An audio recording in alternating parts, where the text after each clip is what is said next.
hukum pidana selalu dijadikan sebagai opsi, ya, pilihan utama.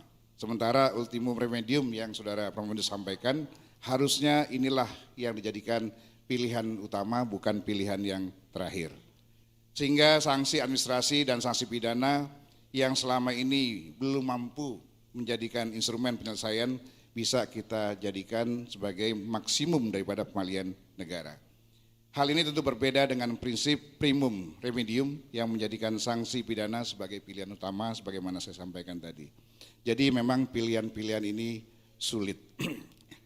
Saudara Pramodus dalam disertasi ini juga mengakui bahwa pengembalian kerugian negara tidak sebanding dengan kerugian keuangan negara yang diakibatkan.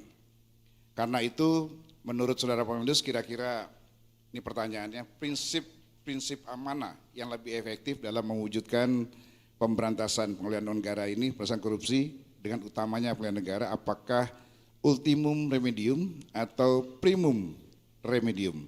Apakah lebih mengutamakan efek jera atau pengembalian keuangan negara? Karena ada juga yang perlu dipertimbangkan, apakah dengan mengembalikan keuangan negara sebagaimana tadi disampaikan oleh Prof. Reda, ini juga merupakan menjadi tidak mengusik rasa keadilan masyarakat. Karena apa? Karena pengembalian uang itu hanya nominal, hanya uang, hanya nominal. Namun dampak yang ditimbulkan dari perbuatan korupsi pasti tidak bisa, sulit dipulihkan atau di-recovery karena dampaknya begitu luas bagi kehidupan kenegaraan kita. Jadi pertanyaan saya adalah bagaimana kita meyakinkan bahwa hakim sebagai wakil Tuhan untuk mengedepankan ultimum remedium daripada primum remedium. Kemudian kita juga sudah mendengar, ini pertanyaan yang terakhir, Presiden terpilih Bapak Prabowo Subianto yang menilai bahwa selama ini anggaran pendapatan belanja kita setiap tahun bocor 20-25% atau rata-rata 500 triliun. Sehingga itulah menjelaskan kepada kita semua mengapa beliau kemudian bertekad untuk melakukan pemberantasan korupsi lebih keras lagi, terutama dalam hal pengembalian keuangan negara.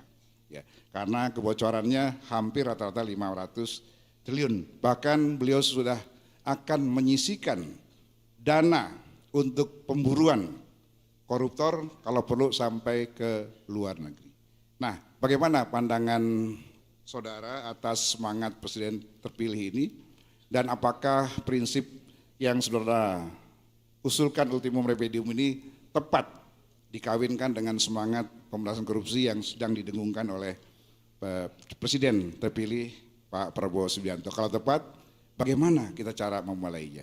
Demikian, semoga bisa dijawab oleh Pak Prof. Mendus, dan saya yakin Saudara Prof. Mendus karena 2 tahun lebih 1 hari bisa mencapai cum laude pada hari ini.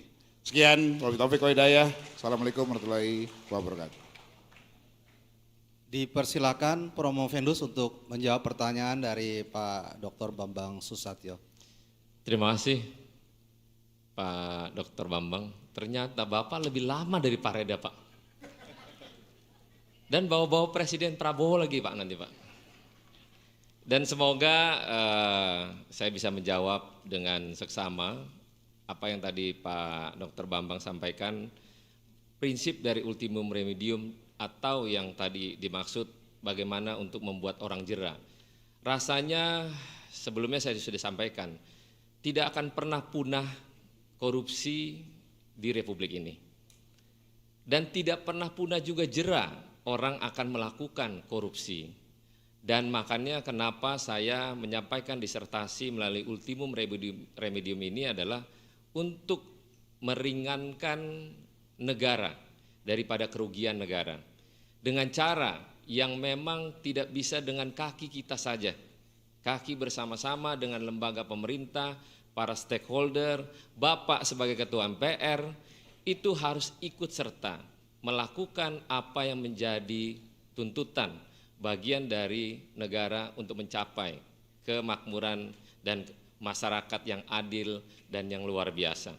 Dan Pak Presiden terpilih Prabowo yang menyampaikan tadi adalah bagaimana kita menyikapi untuk mengembalikan kerugian keuangan negara dengan format apa yang menjadi tujuan daripada negara sendiri.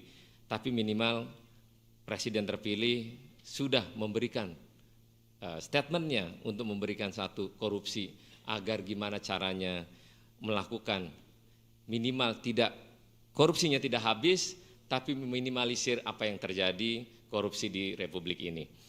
Nah, dari konsep formulasi hukum adalah yaitu tadi pertama yang sudah saya sampaikan adalah prinsip ultimum remedium yang lebih efektif karena hakim juga akan tidak salah memberikan putusan karena dari awal sudah jelas kerugian negara berapa dan dikembalikan ke negara nantinya berapa.